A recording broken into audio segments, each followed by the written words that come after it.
Pulso Global y Radio Costa Rica no se hacen responsables por las opiniones emitidas en este programa.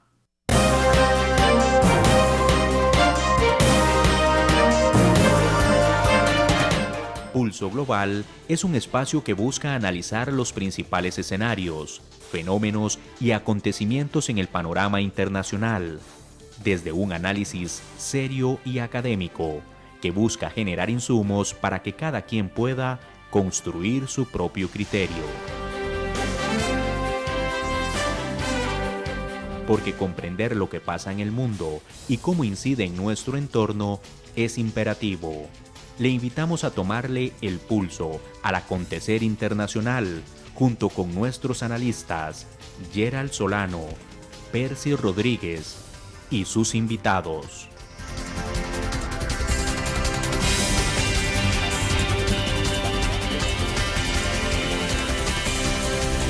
Bienvenidos.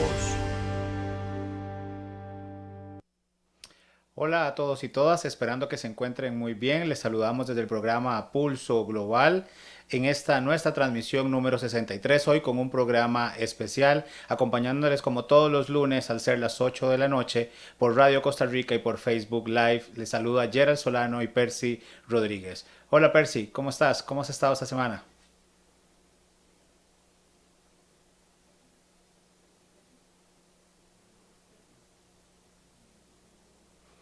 Hola Percy, ¿cómo estás? ¿Cómo has estado esta semana?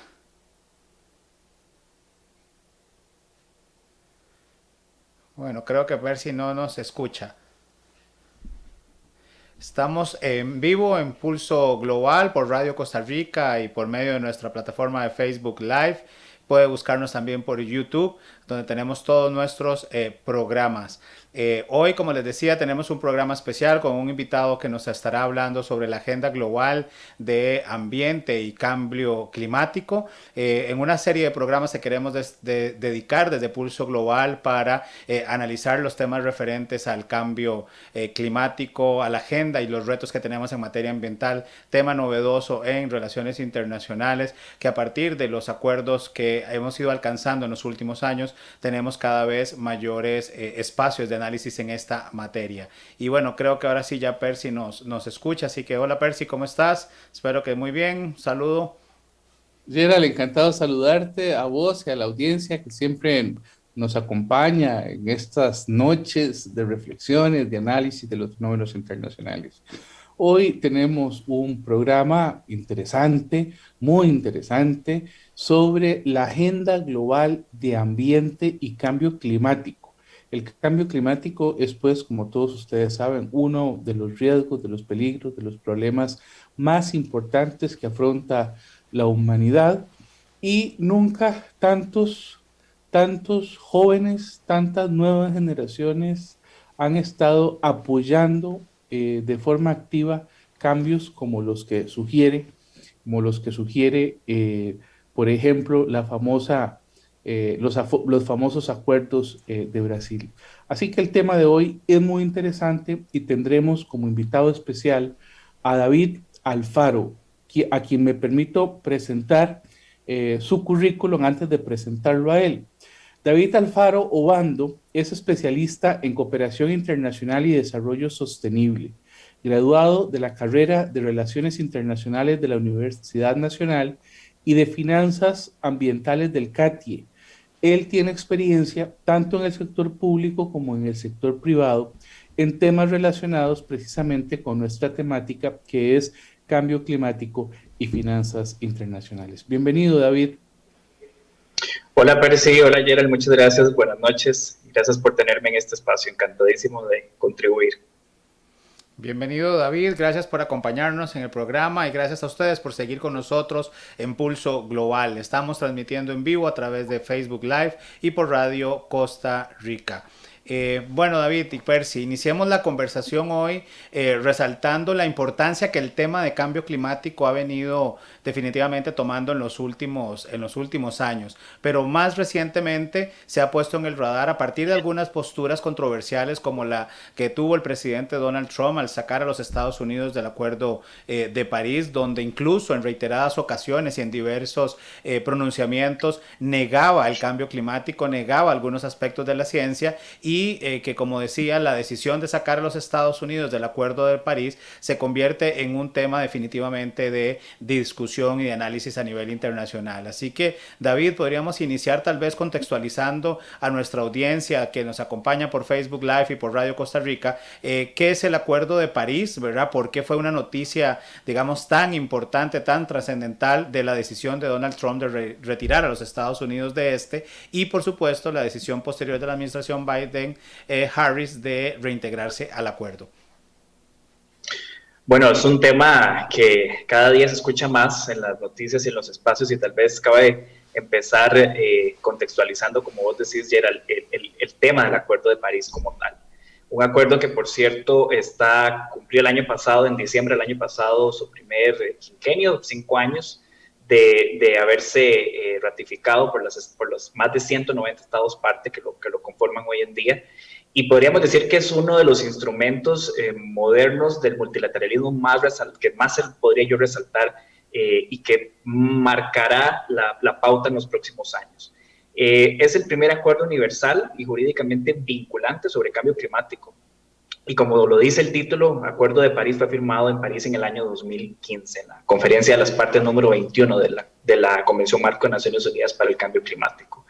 Vino de alguna forma, la idea original del acuerdo es que reemplazara el protocolo de Kioto cuando expirara en el año 2020 y también tal vez lo que más se resalta de es la gran ambición que tiene en el hecho de que nunca antes otro acuerdo en el marco de la convención se había puesto una ambición tan alta como la de evitar que la temperatura global del planeta a final de este siglo XXI no subiera más de 2 grados Celsius a nivel global y que en el mejor de los casos los países que pudieran comprometerse aún más intentaran limitar ese calentamiento a la cifra de 1.5 grados Celsius. Entonces, en grandes rasgos, ese es el Acuerdo de París. Y algo que tal vez es muy interesante también del Acuerdo de París es que, a diferencia a como ocurrió anteriormente, en este no se trató de imponer a los países una cuota determinada de reducción de emisiones como se hizo anteriormente, sino que más bien se les animó a los países a que cada uno hiciera su propia propuesta, hiciera una evaluación honesta de qué era lo que podía realmente reducir en virtud de lo que estaba emitiendo en relación a los niveles preindustriales, que es lo que llamamos siempre como esa línea base. Entonces, es un acuerdo, yo diría, trascendental, a pesar de las muchas críticas. Si uno hace algún análisis muy somero de ese costo-beneficio del Acuerdo de París, en general, por el gran apoyo que tiene a nivel internacional, a pesar de que Estados Unidos se retiró durante la administración de Donald Trump, es un acuerdo que permite a los países tener mayores beneficios que costos si lo vemos en la globalidad como tal. Ahora, también presenta una serie de, podríamos decir, retos, paradojas inclusive en algunos casos, porque también viene a representar un cambio considerablemente fuerte en la forma en que nuestros modelos económicos y nuestras sociedades como tal se han ido desarrollando en los últimos siglos, sobre todo en el último siglo XX, que ha sido un siglo de un salto vertiginoso en el crecimiento económico del mundo en general, pero que ha estado basado sobre todo en la extracción de combustibles fósiles. Entonces, cuando venís a plantear un cambio tan radical en estos términos, esto por supuesto que mueve las fibras del poder a nivel internacional y se mueven las piezas del poder a nivel internacional y por supuesto que lo seguirá haciendo en las próximas décadas y de hecho que de aquí al 2050 vamos a ver interesantes movimientos geopolíticos alrededor de esto. y a lo interno de los países también, porque representa para aquellos países cuya matriz energética, cuya matriz de producción está altamente, depende altamente de combustibles fósiles, como es el caso de Estados Unidos, una economía altamente carbonizada, cuya generación de empleos está centrada en este modelo, que obviamente a la hora de ponerse ambiciones de este tipo, de limitación de emisiones, pues entonces esto representa a la larga también una transición en el modelo de hacer dinero, de generar riqueza. Y ahí es ahí donde los sectores más conservadores de Estados Unidos y de diferentes sociedades del mundo han tomado esto con gran criticidad y, bueno, también ha dado paso a que otros movimientos populistas tomen el tema, lo tomen y lo maximicen, y este fue el caso que vimos con Donald Trump y su salida, que sí, yo diría que cuando Donald Trump asume esta posición de salirse del Acuerdo de París, sí fue un gran golpe para el mundo en el sentido de ese compromiso que ya se había logrado en 2015, por el solo hecho de que Estados Unidos actualmente es el segundo generador de emisiones a nivel global, y si lo vemos a nivel histórico, es el mayor país emisor en la historia. Entonces, definitivamente pesó muchísimo, pero ahora vemos completamente otra historia en el 2021 con la ascensión de Joe Biden, y vemos otra perspectiva completamente diferente. Vemos toda una estrategia centrada en el cambio climático, que si nos vamos meramente a los elementos, digamos, de lo que llamamos la imagen como tal, vemos el nombramiento, por ejemplo, y resalto de John Kerry como enviado especial para el tema de cambio climático y ambiente. Eso quiere decir que Joe Biden y su administración está poniendo el tema definitivamente ahora en el centro de la agenda, y es un cambio completamente vertiginoso. Sí, David, yo recuerdo en esa línea, en el gobierno de Barack Obama, Obama había tratado de poner una serie de elementos que permitieran hacer un recorte, decía él en aquel momento, para el 2025. Él se había comprometido básicamente a bajar en un 26%, entre un 26 y un 28% los niveles de 2005. Ahora, ese programa en su momento había sido frenado por el Tribunal Supremo de Estados Unidos, y bueno, sabemos que después fue derogado por Trump.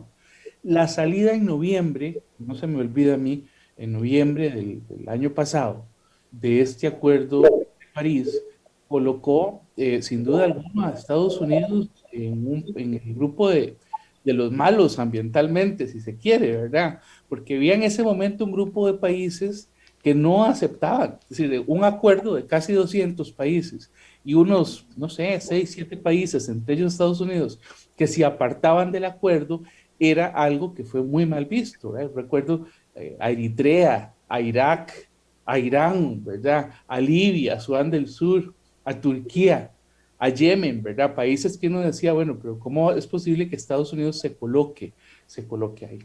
Bueno, sabemos que ahora, como vos decías, es una economía muy contaminante, las cosas han cambiado, sabemos además que en estos años Biden tendrá tiempo para tratar de hacer una propuesta, ¿verdad? Siendo que China es la primera, me parece, con el 29.7% de las emisiones, por ahí debe andar. Correcto.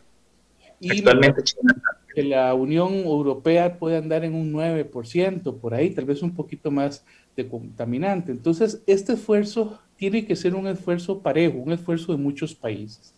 Hilando un poco con esta postura de Biden, en donde por supuesto hay un nuevo norte que se está marcando hacia temas de ambiente durante su gobierno, eso nos alegra. Quisiera hacerte dos preguntas. La primera es, ¿cómo podríamos interpretar la exclusión presidencial de Costa Rica en esta cumbre? Una cumbre que está por llevarse a cabo, donde Biden convoca a 40 líderes internacionales, la cumbre de líderes sobre el clima, ¿verdad? Y no se convoca a Costa Rica, siendo que siempre hemos pensado que somos pues una potencia en ese campo. Y la segunda es si podrá Estados Unidos, bajo el gobierno de Biden, marcar la pauta internacional en la protección del clima. Dos preguntas súper interesantes y analizarlas ojalá con el ojo más objetivo del mundo, y tal vez para retomar un poco el comentario que hiciste antes, Percy, ni tan siquiera China, en este momento, que es la economía más pujante del mundo, la principal emisora, se salió del Acuerdo de París. O sea, ahí vemos cómo Estados Unidos se autoaísla durante este periodo de 4 años, de una manera que realmente es, de algunos podríamos decir que sin algún sentido propio, pero obviamente tiene fines electorales detrás muy interesantes que podríamos conversar más adelante. Pero ese es el tema, ni tan siquiera China sale, y eso que China tiene una posición muy interesante, o tiene una posición discursiva muy interesante, porque China lo que dice es: yo soy el principal emisor actualmente, pero si vemos la historia de las emisiones globales, yo apenas estoy empezando a generar emisiones. Los países desarrollados del norte han generado emisiones desde la revolución industrial hasta el día de hoy. O sea, acumuladamente ellos tienen más de estar, por lo tanto me están exigiendo a mí ahora más ambición, más retos, cuando yo realmente apenas soy el que está empezando a crecer. Y aún así me estoy comprometiendo. Y ese es el discurso que China está posicionando alrededor del mundo, y es muy interesante porque inclusive se aventura, o lo ha hecho, se ha aventurado a ser inclusive más ambicioso que Estados Unidos. Dejando eso por un lado y retomando el tema de la cumbre, que por cierto, Percy, ya ocurrió. La cumbre fue el pasado mes de abril, hace unas 3-4 semanas, y efectivamente se invitaron a más de 40 líderes internacionales en tema de cambio climático. Y yo creo que aquí hay que resaltar que el llamado que hace Estados Unidos inclusive viene a cambiar una serie de elementos discursivos, no solamente en la propia administración de Estados Unidos, sino que también de otros países. Vimos a México tomando algunas posiciones muy interesantes relacionadas con todo su gobierno actual, que está basado mucho en el apoyo a los combustibles fósiles. Vimos un cambio discursivo también inclusive de la posición del presidente Jair Bolsonaro en Brasil, que al principio tenía una retórica muy parecida a la de Trump, y ahora dice más bien: vamos a buscar la neutralidad de carbono para el 2050, 10 años antes del compromiso anterior. Y vemos a un China también diciendo: bueno, yo me había comprometido a alcanzar mi pico en el 2040, ahora lo voy a bajar al 2030, pico de emisiones, o sea, el año en que más voy a emitir, y después empiezo a bajar. Entonces, realmente este llamado viene realmente a cerrar filas en muchos aspectos, porque dicen: ahora sí, si la principal economía del mundo se está moviendo, lo hacemos los demás.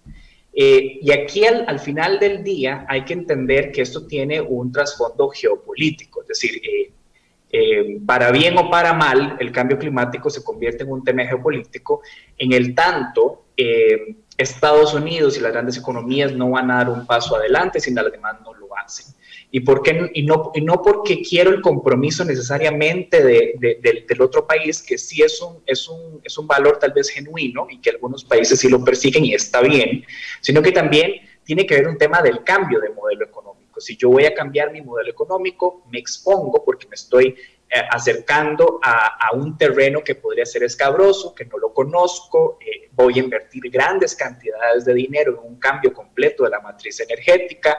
Estamos hablando de nuevas tecnologías, de conocimiento que todavía hay que generar, de tecnologías que todavía las tenemos en la cabeza, hay prototipos, pero todavía no está, digamos, esto masificado en el mercado. Entonces, son una serie de riesgos que los países van a empezar a asumir, sobre todo las economías más contaminantes, que yo prefiero decir las que más emiten o que más emisiones generan, y por ende yo no voy a dar ese paso si mis demás, digamos, contrincantes o los demás países que están a un nivel similar al mío o que compiten conmigo no están dispuestos a hacer ese mismo nivel o a tomar ese mismo nivel de riesgo. Y eso es muy interesante del por qué también al final en estas cumbres no invitan necesariamente a los países que tal vez lo hemos hecho mejor y que tal vez tendríamos muchas experiencias que contar, que tendríamos muchas enseñanzas que dar y lecciones aprendidas, que en efecto las tenemos, sino que es más bien cuánto compromiso estás dispuesto vos como potencia regional o potencia global de asumir ciertos riesgos a cambio de que yo también los asuma. Entonces, al final del día, en eso se convierte este tipo de cumbres y este tipo de procesos. Y enhorabuena, porque al final del día hay que entender una cosa: el cambio climático lo podemos entender siempre en dos vías, y esto le facilita mucho a las personas en el entendimiento. ¿Qué quienes son, digamos, la fuente del fenómeno como tal, que son las economías que obviamente más emisiones generan, y están en el otro lado los países que más impactados se ven por los efectos del cambio climático, y lastimosamente esos siempre son los que están en el sur global, sobre todo en las regiones tropicales, como en la que nos encontramos actualmente, y son al final los países que más caro les sale el tema del cambio climático. Entonces, tal vez es una buena manera también como de reincursar que la discusión de la reducción de emisiones, dejémosla, no digo que los países que emiten poco no deben de tenerla, porque hay que tenerla, pero realmente dejemos esa gran ambición en el lado de los que tienen la urgencia de reducir más rápido emisiones, y en el caso de los demás países, enfoquémonos en cómo creamos resiliencia y les generamos condiciones para soportar de mejor manera los efectos que ya estamos viviendo del cambio climático.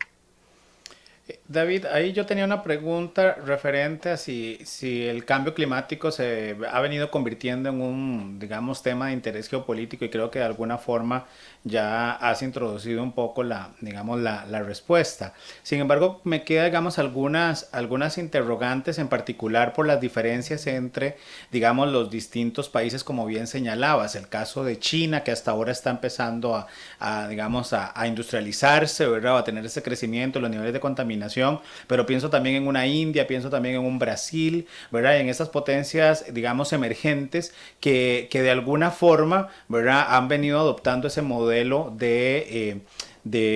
basado en, digamos, en combustibles fósiles, y que ahora hasta esa transición se van a requerir también, ¿verdad?, de grandes esfuerzos, incluso en términos financieros. De ahí que no es de extrañar que el Banco Mundial haya destinado alrededor de una tercera parte de su presupuesto, un poco más, para temas referentes a cambio climático, y que el presidente Carlos Alvarado anunciara, si no me falla la memoria, fue hoy temprano o ayer, 54 millones de dólares que se van a ir invirtiendo a partir del fondo verde. Bueno, definitivamente también encontramos asimetrías en términos de esta dinámica, digamos, de interés geopolítico. Decías de que algunos países que lo han venido haciendo bien no nos invitaron a esa cumbre con los 40 líderes, pero que también yo creo que de alguna forma marca definitivamente una relación de poder, incluso en el tema de medio ambiente, a pesar de que el tema de medio ambiente nos afectaría a todos por igual, en términos tal vez llanos, ¿verdad?, de que un cambio climático, aumento en la temperatura, nos va a afectar a todos. Por supuesto que las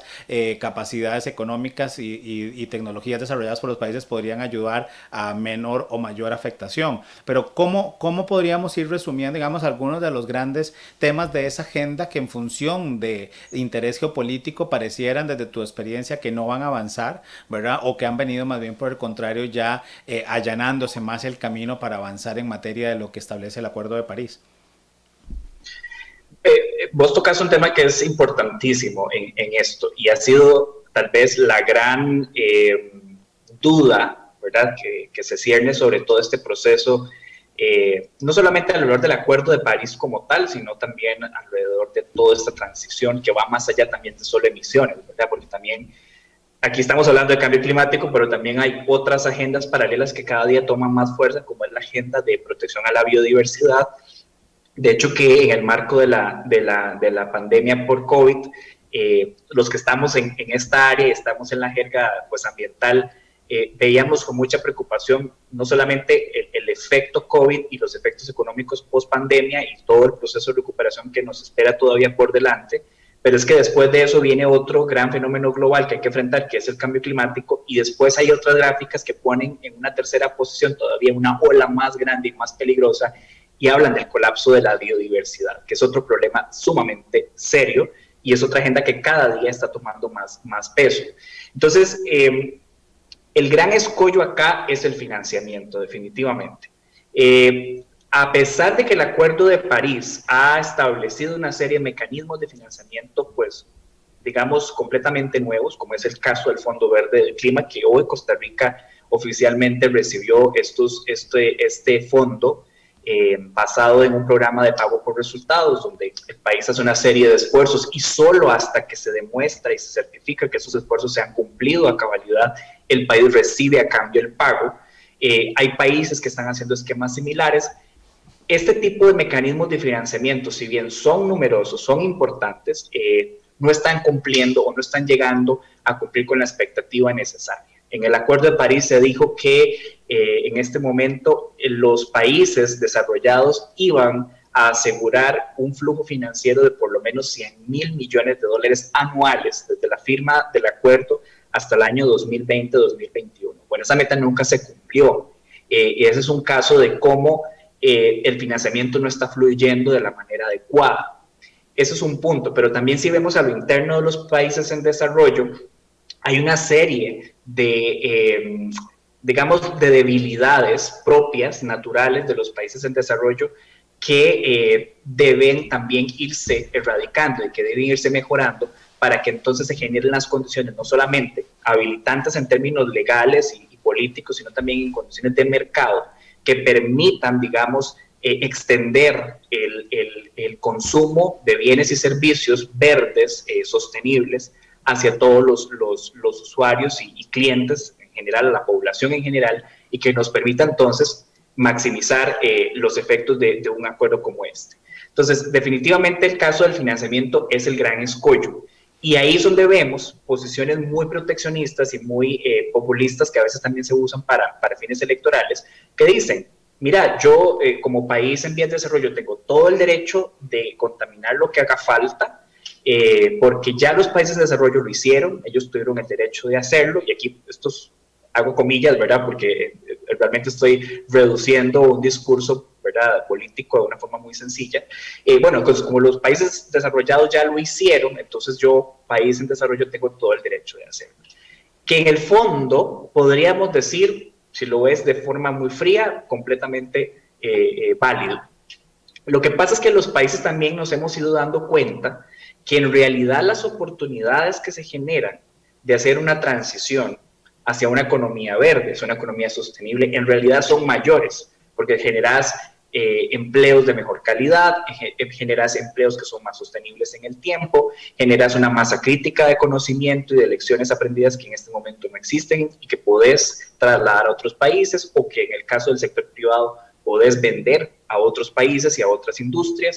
Entonces, esos elementos son los que los países tal vez no están explotando en la mejor forma. Y tal vez a veces es más fácil desde el discurso político decir, mira, yo tengo el derecho de contaminar, pero en realidad no se están vislumbrando las oportunidades que hay a nivel interno. Para hacer un ejemplo muy concreto, aunque es el caso de Costa Rica, pero estudios de este tipo se están haciendo a nivel internacional en diferentes países. Se hizo, como ustedes saben, Costa Rica lanzó un plan de descarbonización hace un par de años, y recientemente, con apoyo del Banco Interamericano de Desarrollo, la Universidad de Costa Rica y otras entidades importantes, se ha hecho un estudio de cuál es el costo-beneficio, por ejemplo, de descarbonizar la economía al año 2050.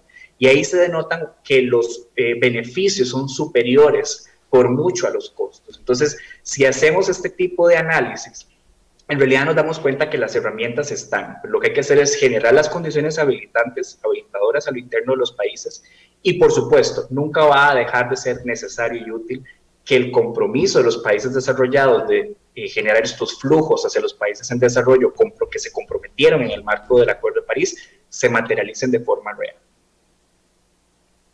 Sobre esta cumbre que acaba de pasar de los 40 líderes, sería interesante que nos contes un poquito sobre las conclusiones a las que llegaron, porque yo tengo que contarte que las cumbres gozan de una mala reputación desde hace muchos años, ¿verdad? Hay muchísimas cumbres, muchas reuniones de presidentes, y rara vez ve uno que las declaraciones se lleven a la práctica.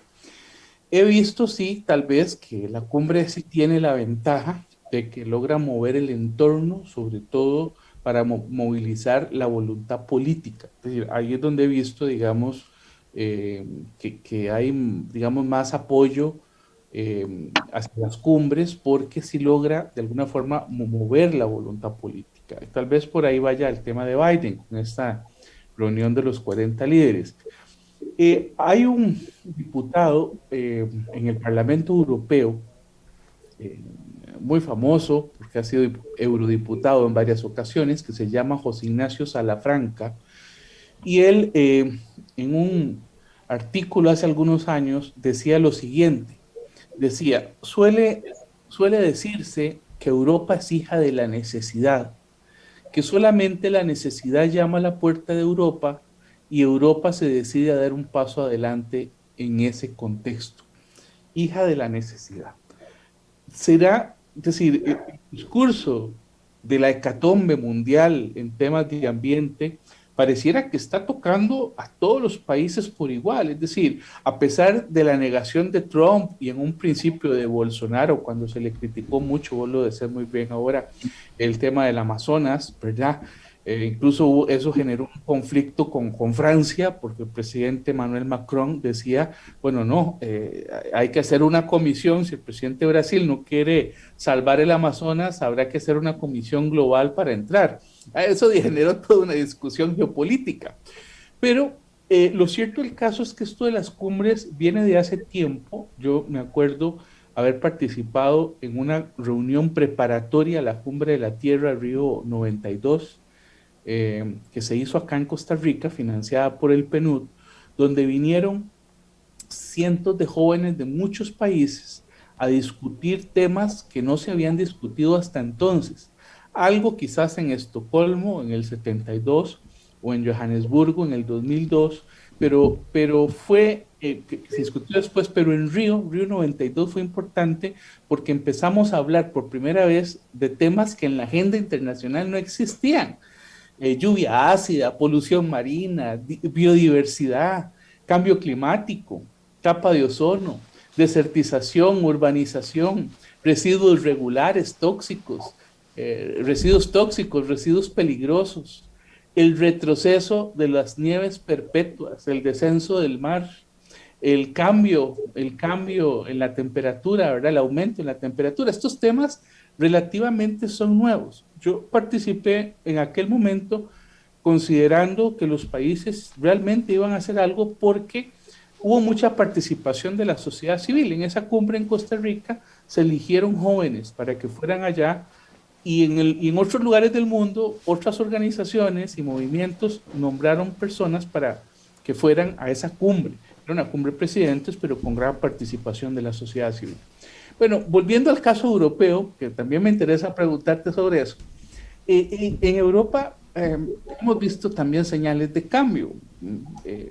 Angela Merkel, para la cumbre de los 40, en ese contexto, también anunció que ellos podían disminuir sus expectativas del 2050 al 2045. Es decir, pareciera que también, al igual que China, hay como un compromiso en esa orientación. ¿Qué implicaría eso en una agenda global de ambiente? ¿Es posible entonces alcanzar antes de tiempo las promesas, digamos, que nuestros líderes hoy están haciendo? Es un tema muy interesante cuando usaste el término de hecatombe, y esto a veces muchos críticos de esta agenda y en general hablan de que sí, o sea, tal vez mucha gente dice, el tema no es negar el cambio climático como tal, no es negar los efectos que estamos teniendo, sino que a veces lo que a la gente le hace muchísimo ruido es esta sensación de urgencia y de que se va a acabar el mundo en 20 años y no va a quedar nada. Y eso es lo más complejo, diría yo, de la discusión, porque el cambio climático lo que pasa es que va teniendo efectos, no son efectos como el que vemos en el COVID, que en cuestión de semanas vimos al mundo realmente de cabeza, a la gente de rodillas, digamos literalmente, porque todos los sistemas económicos se pararon, la gente estaba aterrada, la gente no sabía nada sobre la enfermedad, etc. El cambio climático no actúa de esta forma, va dando una serie de señales de forma muy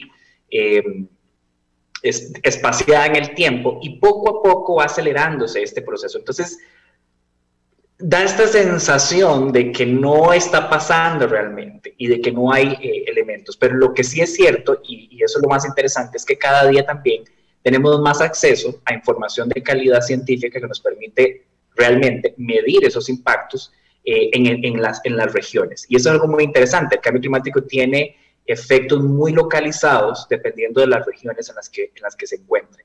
Entonces esto ya le está llegando, esto está pasando actualmente y está generando una serie de alarmas en ciertas regiones del mundo que ya se están viendo afectadas. Y esto ya está llegando a los oídos de los tomadores de decisiones. Y entonces ahí es donde usted dice, Percy, el tema de la necesidad, y a mí me parece que Europa ahorita sí lo está entendiendo de esta forma. Es un tema de que, y ahora cuando hablaste de Alemania me acordé, y ahora lo voy a mencionar más adelante si queda chance, de cómo Alemania inclusive está incorporando, y otros países del mundo están incorporando estos temas hasta en la discusión, digamos, jurídica. Es un tema también de cómo preservamos el derecho que vos y yo en este momento tenemos de estar aquí tranquilos, de saber que podemos tener acceso a una serie de bienes y servicios relativamente de calidad, ya sea pagándolos o dados por el Estado. Y entonces la discusión es, las futuras generaciones, es decir, la gente que va a tener mi edad en los años 2050, 2060, va a tener las mismas libertades que tengo yo actualmente de consumir una serie o de tener una serie de acceso a ciertos servicios para que me garanticen a mi calidad de vida, sí o no. Si tiras proyecciones y seguís el ritmo de calentamiento global que lleva el planeta en este momento, probablemente las libertades tendrían que restringirse de forma alarmante para esos años si no hacemos nada. Entonces, lo interesante es eso, es entender no solamente la necesidad actual de poblaciones en muchas partes del mundo que ya están sintiendo los impactos, sino que también es cómo hago yo para atrás, para prospectar, digamos, el efecto que eso puede tener para las generaciones futuras. Y ya esto tiene inclusive, ya está ocupando espacios en la jurisprudencia en diferentes partes del mundo.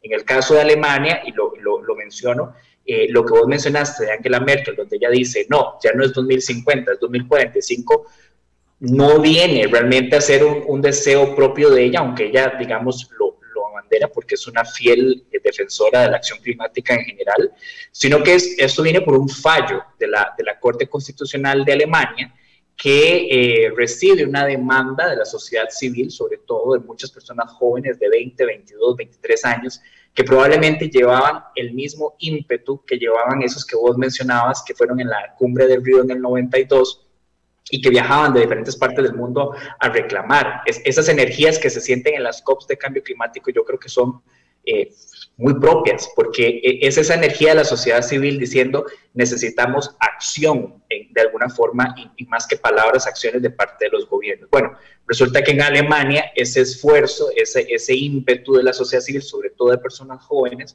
hace que de forma organizada se presente una demanda ante el Tribunal Constitucional y falle hace escasas unas 3-4 semanas, que las metas o las ambiciones de Alemania para la carbono neutralidad de 2050 son insuficientes. Es decir, tenemos a un tribunal constitucional que está opinando sobre los objetivos de reducción de emisiones de un país en concreto y está diciendo que si lo dejamos como está, que de por sí la ambición alemana es positiva, pero que si lo dejamos así, esto va a perjudicar a los jóvenes en sus próximos años. Es decir, que con los objetivos actuales, un joven va a tener que afrontar reducciones mucho más grandes en el futuro que las que va a tener que hacer su antecesor, es decir, nosotros en la actualidad. Esto ya es jurisprudencia en Alemania y eso se está tomando como referencia en otras partes del mundo.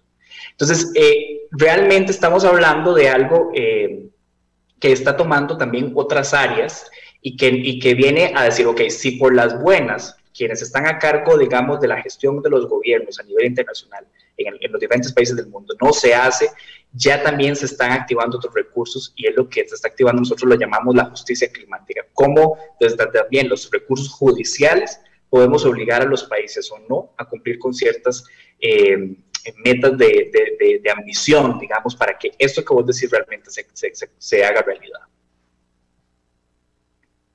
Percy, a nivel, digamos, de Estados Unidos, incluso antes de este Green New Deal de Joe Biden, ¿verdad? Que lo promociona ya en su campaña siendo candidato. Anteriormente ya Bernie Sanders había hablado de posibilidades de cambios, ¿verdad? En la legislación estadounidense que buscase descarbonizar la economía. Lo hizo también en su momento a Alexandra Ocasio-Cortez y el senador Ed Markey, promoviendo en el Congreso de los Estados Unidos algunas propuestas en ese sentido. Sin embargo, pareciera que es hasta, ¿verdad? Ahora con la ambiciosa meta que se ha marcado el presidente Biden sin precedentes, incluso en términos de materia de energías limpias, estamos hablando de 5 billones de dólares aproximadamente, de los cuales 1.7 billones de dólares dólares van a ser destinados a lo referente a investigación con nuevas tecnologías verdes, adicional de 3.3 billones de dólares en inversión en el sector privado para desarrollar, como bien señalabas, toda una economía, digamos, verde o sostenible en función de contrarrestar los efectos del cambio climático. Pero pareciera que en esa línea este Green New Deal ha venido como tomando mayor, digamos, espacios de discusión. Sin embargo, todavía pareciera que en esas discusiones políticas y electorales alrededor del mundo no logran, ¿verdad?, llegar a, digamos, a un buen puerto, ¿verdad? Es decir, como bien señalabas, hay algunos temas que se mencionan, pero que no parecieran pasar más allá de un discurso, no parecieran pasar más allá de una declaratoria o de un acuerdo en marco de una, digamos, reunión de presidentes, pero que el ciudadano como vos y como yo no estamos viendo, digamos, esas acciones en el día a día. ¿Cuáles son las perspectivas sobre este Green New Deal que podrías tener con respecto a la Unión Europea y Estados Unidos? Sí, eso es muy interesante porque también los países han tomado la coyuntura de la pandemia COVID para posicionar para tomar una oportunidad para potenciar y centralizar, poner en el centro de la discusión la recuperación económica verde, pero también ahora ya tienen otros epítetos, se les dice que es verde, que es azul, porque también hay todo un tema de economía en la parte de los mares y de los lagos y de los ríos que debe potenciarse, y otro montón de, digamos, de etiquetas que se han ido adhiriendo, pero en general es cómo hacemos una recuperación que sea centrada en el ambiente. Lo que le está pasando a Estados Unidos y le pasará a los diferentes países, incluido Costa Rica, que es reconocido a nivel internacional por ser uno de los más ambiciosos a pesar de su tamaño a nivel internacional, es que muchas de estas iniciativas no se están blindando con legislación como tal. Es decir, el plan de descarbonización y otros procesos de política pública alrededor del mundo que son bastante progresistas en este tema, no están siendo blindados por instrumentos legales que permitan una continuidad. Y ese es el principal reto que tiene en este momento la administración Biden, es cómo yo me aseguro que toda esta ambición que yo estoy poniendo, todo este tema que está en el discurso, yo lo pueda blindar con una legislación que 4, 8, 12, 16 años después, otro gobierno no pueda tirarme abajo. Y si me lo tira abajo es porque realmente tiene, digamos, un apoyo sustancial en los diferentes ambientes, digamos, legislativos. Pero ese es el gran problema, no estamos pudiendo posicionar esto en el centro de las discusiones legislativas, al menos en América Latina y en Estados Unidos. En algunos países de Europa esto sí va muchísimo más adelantado. Europa, por cierto, acaba de aprobar hace escasas semanas también la nueva ley del cambio climático europeo, que realmente es también una estrella, digamos, en medio de tanta oscuridad después de este proceso de pandemia. Y ahí es donde está realmente el proceso.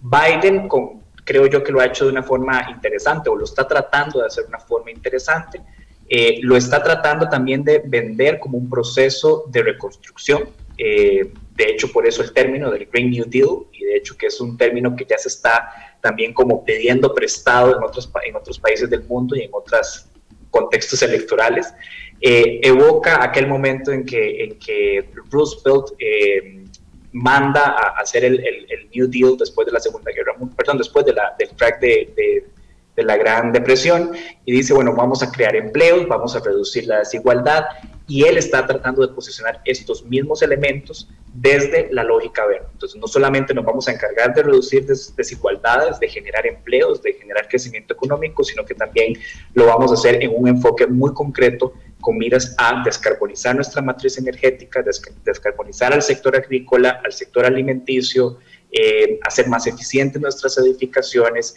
etc. Y depender cada día más de los combustibles fósiles que cada día nos salen más caros, porque tenemos que ir más profundo, tenemos que hacer más perforaciones que nos salen más caras en lugares más remotos, en aguas más profundas, o tenemos que al final del día traerlos desde las zonas que ya sabemos que son conflictivas para nosotros. Entonces, el gran tema, no solamente en Estados Unidos, sino en los diferentes países en adelante, va a ser cómo refrendamos estas intenciones en proyectos de ley concretos que tengan apoyo y que se puedan, digamos, respaldar a largo plazo. Ese es el gran tema. Costa Rica tiene el mismo reto y creo que va a ser lo que va al final del día ir posicionando el tema climático cada día vez más en las discusiones electorales. David, hace algunos años, me parece que por allá del 2010, se dio una cumbre de presidentes en Centroamérica, donde se trató de impulsar de nuevo el tema de la integración centroamericana. Bueno, como sabemos, Costa Rica es parte del SICA, del sistema de la integración centroamericana, desde el año 94, 95, por ahí. Pero, si la memoria no me falla, estas horas de la noche, pero recuerdo que en el 2010 pues hay una intentona de volver a lanzar la integración, y lo que se conocía en el SICA como el pilar ambiental, de un momento a otro cambia de nombre y se le comienza a llamar como el pilar de cambio climático y gestión del riesgo, ¿verdad? Para la reducción del riesgo de desastres naturales, etcétera. Comienza a partir de ahí una canalización importante de recursos de la cooperación que empieza a recibir el SICA, ¿verdad?, para orientar la cooperación en Centroamérica. A mí me gustaría hacerte dos preguntas con relación a esto. ¿Cuáles consideras vos que son los retos fundamentales de la agenda ambiental centroamericana? ¿Y cuáles consideras podrían ser algunos de los retos de la agenda global ambiental a futuro? Muy buena pregunta, porque Centroamérica, nuestra región está, desde luego y lastimosamente, marcada como una de las regiones más vulnerables del mundo. Entonces, por eso tal vez el enfoque, como vos lo mencionaste en el título, el enfoque de la intervención a nivel ambiental como región SICA cambia y dice cambio climático y gestión del riesgo, porque realmente estamos aceptando, entendiendo e interiorizando que los índices de alta vulnerabilidad que tienen todos los países centroamericanos nos ponen en una posición en desventaja. Y no solamente los centroamericanos, sino también los caribeños en su totalidad, sobre todo las grandes islas que, como las vemos todos los años, están siendo normalmente azotadas por huracanes cada día más intensos y cada día más frecuentes. Entonces, por ahí va la lógica de por qué situar esto, porque también Centroamérica entiende, a ver, yo paso, digamos, leyendo y veo, y tal vez en ningún lado lo vas a encontrar así, pero mi conclusión es, Centroamérica entiende una nueva forma de atraer recursos de cooperación también, posicionándose a través de otros discursos que van más allá de lo usual que tenía que ver antes con el tema de la educación, el combate a la pobreza, el combate a la inseguridad y a la criminalidad, y entonces empiezan a situar otros temas, que no quiere decir que no dejen digamos, al lado los temas que usualmente conocíamos como las grandes debilidades de nuestra región, sino que empezamos a verlos como temas concatenados. Entonces empezamos a hablar de desarrollo sostenible. Y este discurso, esta posición, este enfoque, todo este paquete de medidas que se pueden hacer al respecto, realmente se vuelven más atractivas y eso empieza a traer nuevos flujos de fondos hacia la región. Entonces, para mí, ¿cuáles pueden ser los dos grandes retos? El primero, en Centroamérica, y está muy claro, tal vez hasta cansa ya decirlo, diría yo, pero yo creo que no podemos dejar de mencionarlo hasta que eso no se haga algo al respecto, y es el tema de la desigualdad.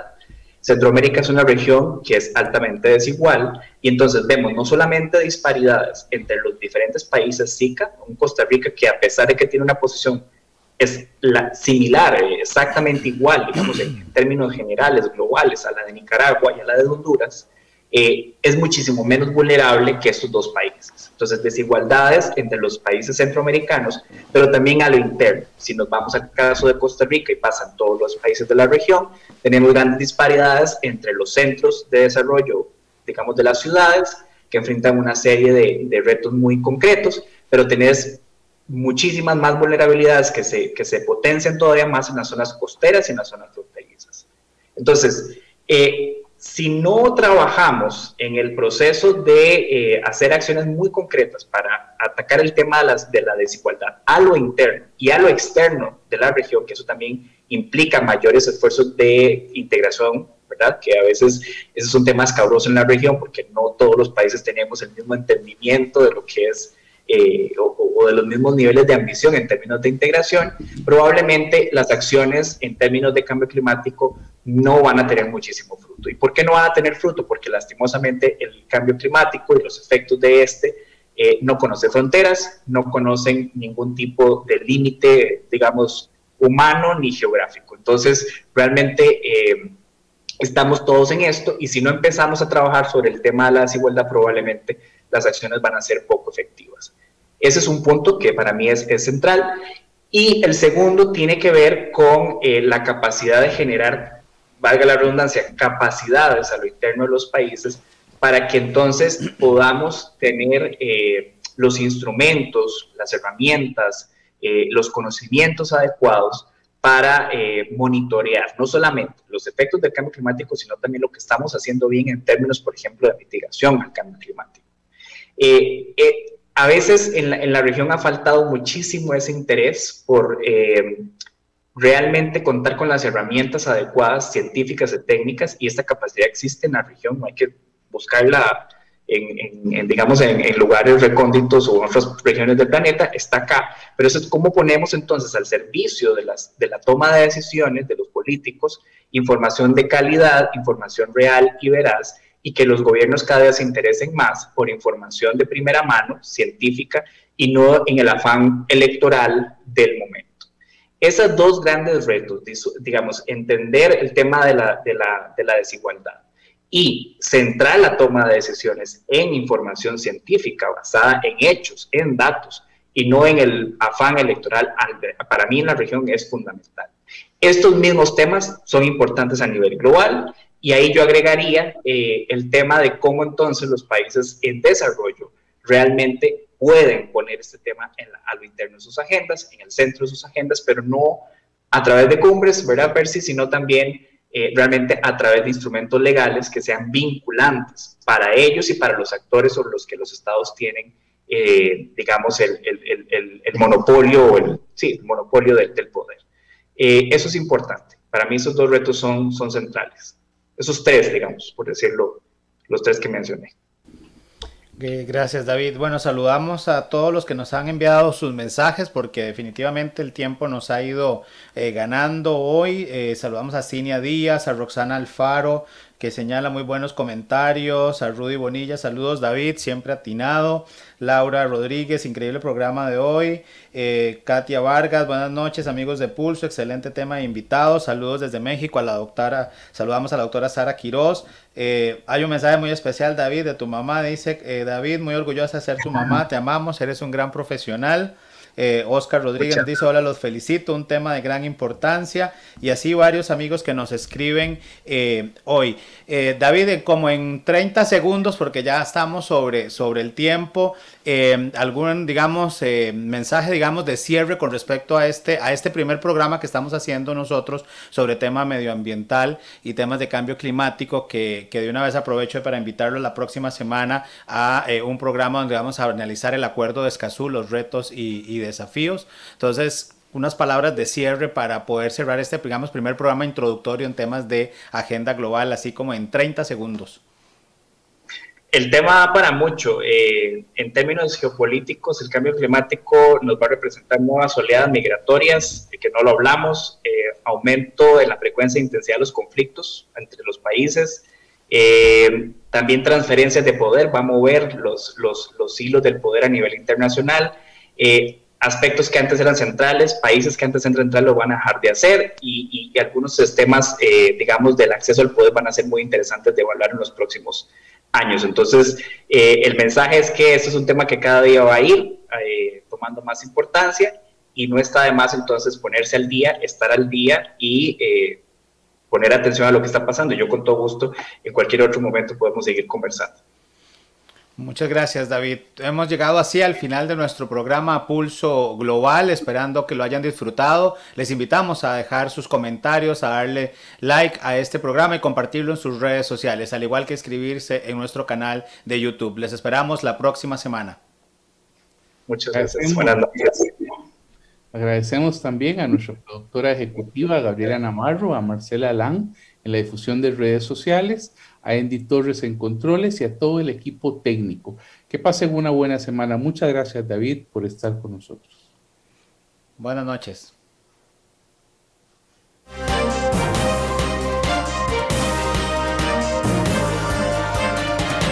Esto fue Pulso Global. Gracias por acompañarnos en una transmisión más. Le invitamos a sintonizarnos el próximo jueves a las 7 de la noche por Facebook Live y Radio Costa Rica 930 AM para llevar juntos el pulso al acontecer internacional.